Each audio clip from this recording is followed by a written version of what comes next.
Well, it's a big day. The wood cook stove showed up in the pouring rain, and we were able to get it in the French doors out on the front porch, so we're going to go take a look at it right now.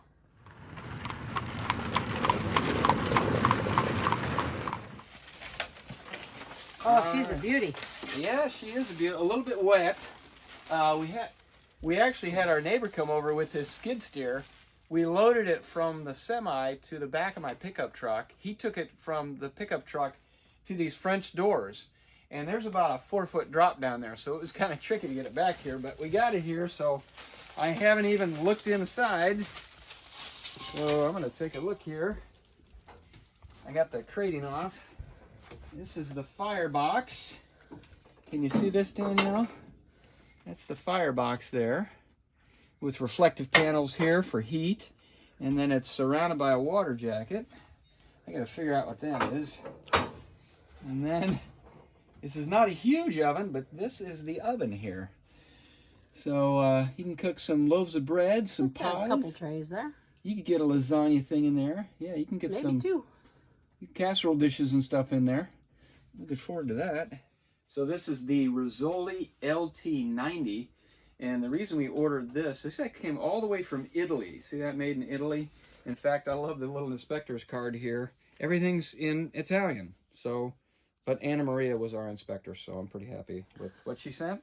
We ordered this in February, and it was supposed to deliver in July. And what is it today? December 6th is when it finally got here. Supply issues have affected the whole world. But the reason we ordered from Italy is because they really just don't make this in the United States. I mean, they do make some models that are similar, but we'll talk about it later. The qualities that this had, I got to tell you, Europe is light years ahead when it comes to equipment like this, and Canada also. But we actually went with Italy, and we're going to see if we can hook it up.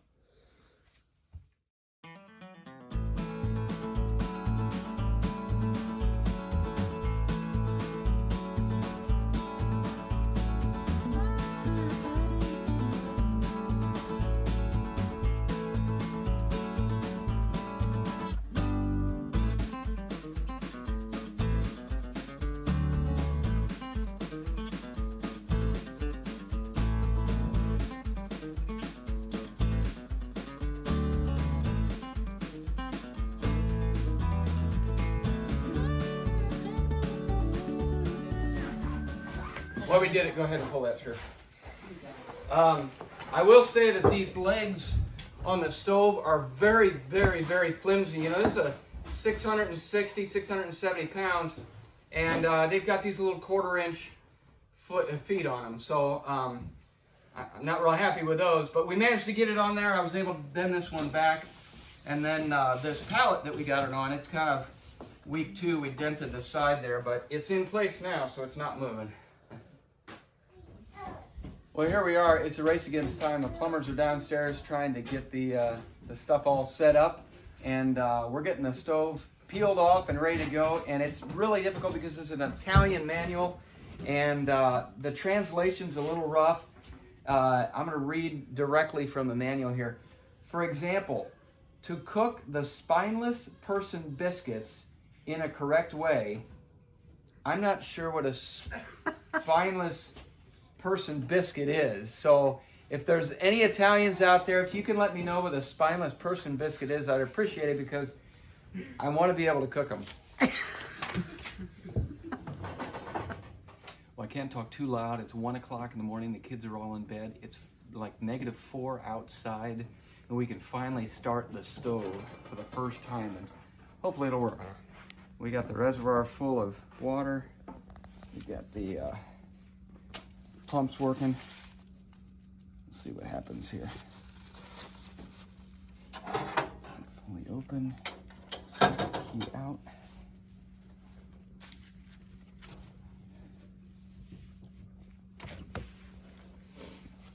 That's a beautiful thing.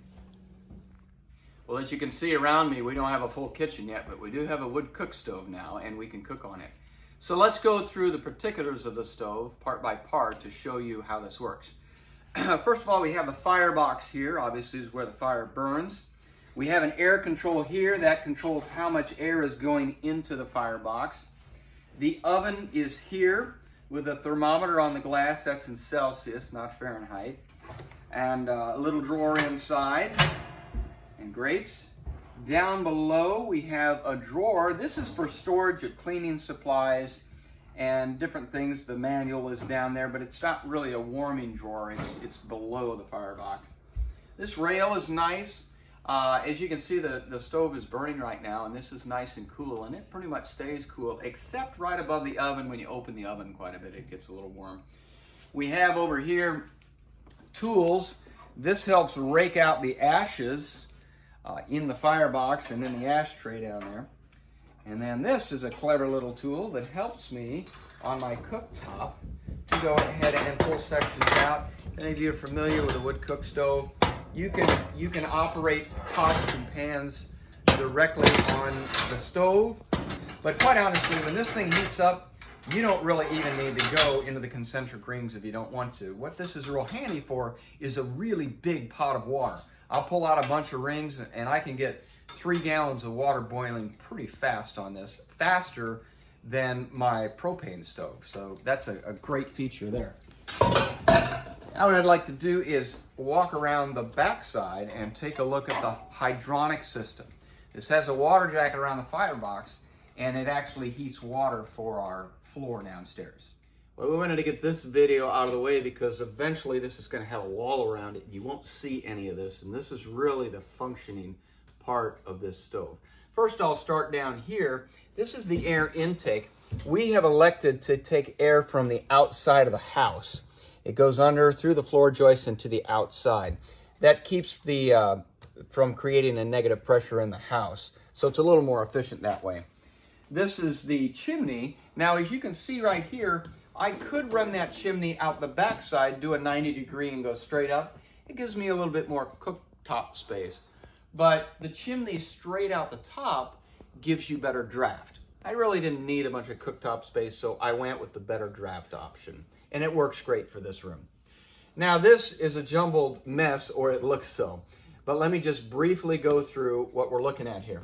This is an aquastat, measures the temperature of the water and controls a pump downstairs. So that goes right into the water jacket that's inside. This right here and this over here, that is the intake and the outflow of a copper coil inside the chamber that if the water gets too hot to where it's going to boil, it will actually take cold water from the house and run it through there. That's a safety feature. Now there's several ways to do that. We won't go to the particulars of that, but that system is also run off of an aquastat, which is right back here. It's kind of hard to see. But again, if that boiler gets too hot, and it's going to boil in there, which you don't want it to do, it will run cold water from the house through the system and down a drain in the basement. These big pipes here are the, well, that's basically the functioning of the boiler inside. You get cold water in here from downstairs, and then it heats up and comes out here, and this hot water goes back down to the buffer tank in the basement. And we'll have to walk down to the basement and show you the particulars of that. I'm going to briefly touch on the difference between this and a normal hydronic system. A normal hydronic system, you set the temperature that you want, and when it gets too cold, it kicks on a boiler, creates hot water, puts it through your floor, and when the temperature is where it is, it cuts off that boiler. Well, we can't work that way because we have a wood cook stove. So we kind of reverse that a little bit. Let me explain how we do that. When I want to start the stove, I fire it up. And when it gets hot enough, it begins to cycle hot water into this buffer tank.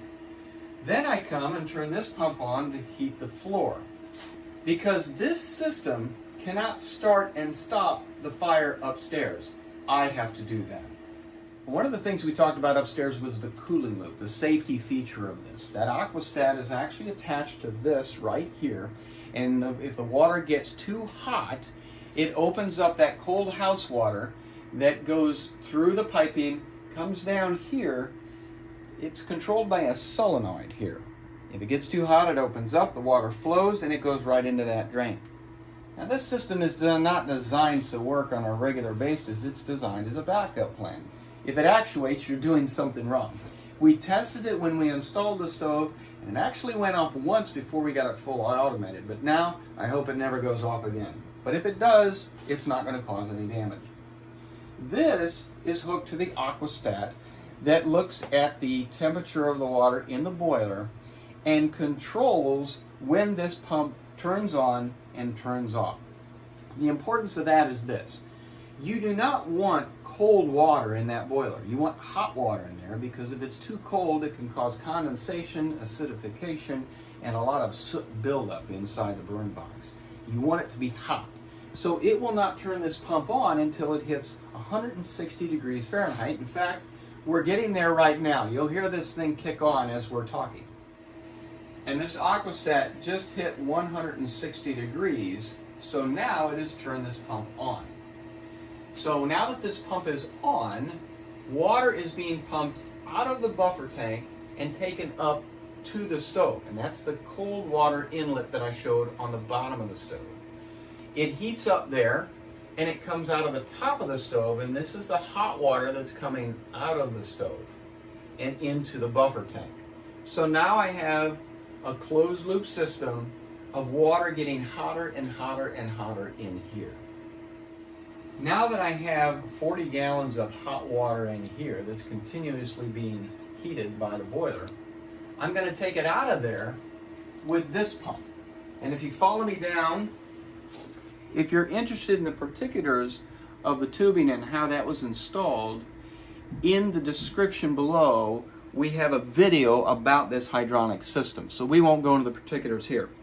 But this hot water comes in here, and there are 4 loops, 1, 2, 3, 4. It goes out hot, it comes back about 200 feet later into 1, 2, 3, 4 returns. So this is the cold manifold that comes out of here and goes right back into the buffer tank.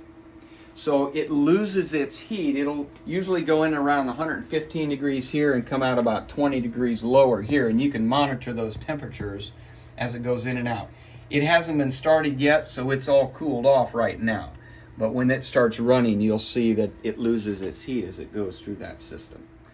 I want to point out 2 other safety features that we have in this system. Boilers can be extremely dangerous, so you want to be very careful, and I would recommend you get an experienced plumber to install this. One feature is this over here. Now we're using a hot water tank here, but we took off the pressure relief valve because those pressure relief valves are much higher pressure than this. This is 30 psi, which is a lot lower than most water tanks. And it diverts the water down there if this tank gets too hot and overpressurized. And this is an expansion tank. We take water in from the house to fill this system, but there's a check valve to not allow this water to get back into our domestic water supply. That's important too. But there's a step down, a pressure reducer that takes it from about 30 to 40 psi down to 12 psi. And this expansion tank will keep it at 12 psi in here. And that, again, is just a safety feature for a boiler system. Let's recap real quickly what I do on a normal basis. Am I running up and down the stairs trying to run this thing? Absolutely not. If I just start the wood cook stove to cook some eggs or heat up some hot cocoa in the morning, and it's running less than an hour, I don't even come down here and check it. I know this is cycling, it's increasing the hot water in the tank, and it's no big deal. If I really want to heat the floor, I'll let it run for 20 to 30 minutes upstairs to make sure this is nice and hot, and come down and turn this on. And then when I let the stove burn out, I'll go ahead and come back down and turn it off. But I don't always need heat downstairs because the concrete and the water down here holds the heat really, really well. Really, the upstairs fluctuates a lot more than the downstairs. So on a regular basis, I really don't even turn the floor heat on, so it's not running up and down the stairs. Well, if we run this system without running the floor heat, then what happens to all that hot water? Well, it's stored right here. But it can also be used through a heat exchanger to actually heat domestic water. And what a heat exchanger does is it allows hot liquid from this to heat cold water from this as a preheater for your normal hot water heater. and therefore you save propane or whatever else you're using to heat your domestic water. But again, this can store hot water. It can also exchange heat to another water system, which we're not doing right now, but next year I think we're going to upgrade and go ahead and do that and save on propane. This buffer tank is not an actual hydronic system buffer tank. Those can cost around $2,000.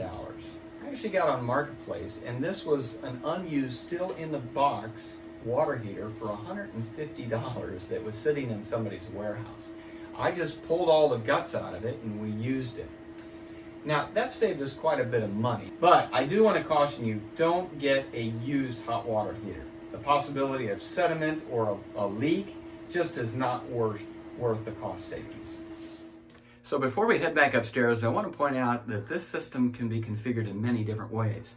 In fact, in the description below, we have the manual to this particular wood cook stove, and it will show you different recommended examples of how to configure it. But if you work with a licensed plumber or hydronic specialist, they can help you do that. Now, if you're interested in the parts that we used, you can go to our Amazon storefront that's down below also, and it will show you the parts that we procured to do this system. For those of you considering buying this particular stove or have already ordered it, I want to point something out. They used to send these stoves with what's called a thermal discharge valve that runs this cooling system, the safety system I talked about before. But they no longer do that because it's very hard to get the part in Europe and it's near impossible to get it in the United States. So they sent it without, but they didn't tell us that. So we actually had to come up with a system to run this cooling loop on our own, and that's where the aquastat is here and the cold water from the house comes in. I just wanted to offer that word of caution when you go and you start looking for that valve and it's not in there. So we've been using it for about 2 weeks now. We've learned that it's a steep learning curve and a little bit of an art. We're getting better at it. First and foremost, any fire that you burn, you want to burn it hot. And the reason for that is because then you get clean smoke, you have a clean chimney, and you have less pollution. So in order to burn it hot, they've done a great thing here. First of all, they have the primary air intake down here, but they have a starting key. And what this does, when you pull this out, it bypasses the oven and sends the exhaust gases directly to the chimney so that when you're starting, you get a really good draft up the chimney, which will start quickly and get the temperature hot very fast. Once it starts burning, you can close the key. Now the exhaust gases go around the oven to heat it equally, but then they exit the chimney just like it would in a normal fire. Let's get into the oven itself. First of all, the thermometer on the door is in Celsius, so you better know Celsius if you're an American because you have to convert it to Fahrenheit, but that takes a couple days and you figure it out pretty quick. But if this fire is allowed to burn like this, it's going to get way, way too hot in the oven. If I'm not using the oven, I actually crack the door and let that air come out into the room because I'm not using it. But you got to be careful because now this bar that's normally cool will get super hot right here. So how do I use it on a normal basis? Well, first of all, it's got plenty of room for several casserole dishes, pie dishes. It's got a neat little sliding plate up here. I can't really touch it because it's hot, but that slides in and out. And it's got a clever little handle in the bottom. I'm going to show that real quick. That allows you to grip this pan if you don't have hot pads and pull it out this way. And you can actually take the whole pan out and take it to the table with this little handle. I like that. To keep this temperature consistent, that's the art of the stove. And the best way to do that is get yourself a super hot fire first. Let it burn down to coals and try to control the temperature with the air intake down here. And then, if it gets a little bit too cold, take some small pieces of wood and throw them in one at a time. Never throw a big log in there because that's going to mess up your temperature dramatically. But if you use small chunks of wood, you can pretty much stabilize that temperature right where you want it. and cook your stuff. So you probably have to check it on a 45-minute pie. You'd probably check it 2 or 3 times while it's cooking. I'm really impressed with the ability to clean this stove very quickly and easily. This little piece right here actually pops out, and you can rake the coals out of it.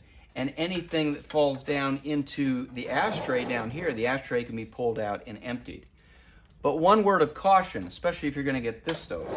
If you see down in here, the drawer overlaps. There's a little gap right there that ashes can fall into.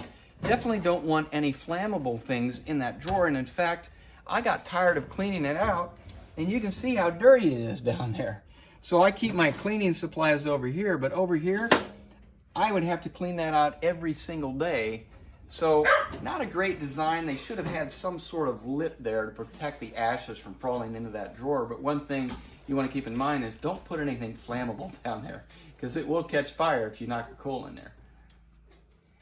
The tiny burn box, some people say that is really small. Well, for a wood cook stove, it's normal, but we had a wood burning stove up north, and the firebox was about 3 times that size. You could stuff it with wood and burn all night.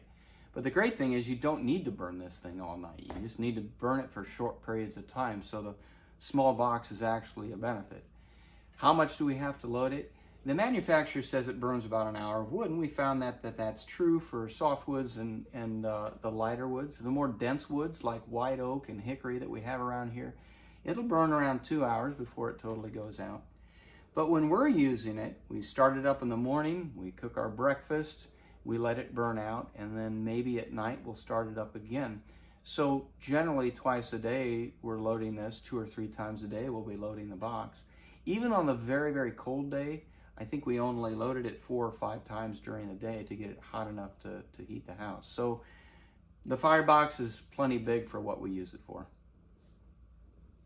Moving up to the cooktop, we got the impression that you would move the pot around to hot or cold areas. That might be the case with other cook stoves, but this entire top is pretty much hot. It's definitely hotter right over the rings and over the firebox. I get that. But you would think if you moved over here, it would be a lot cooler. Not necessarily. This corner is about the coolest on the top, but it's not a whole lot different from over there because of the way the exhaust gases flow. Just something you got to get used to, and it's best to have a separate counter. When we build that wall around here, we'll have another counter that we can pull things off of to keep them from overheating or overboiling.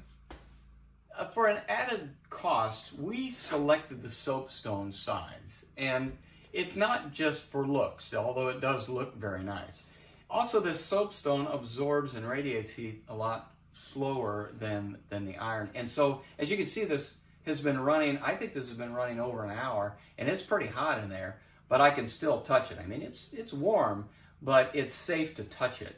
And once we get the brick around here, it's going to absorb even more heat and radiate it for a little bit longer time, and that's why we really particularly like the soapstone sides. The big question is this cost effective? Well, that depends.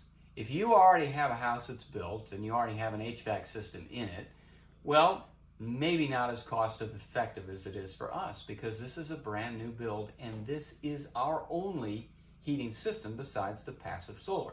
So when you look at how much does it cost to install an HVAC system, I think the national average is around $5,000 to $12,000.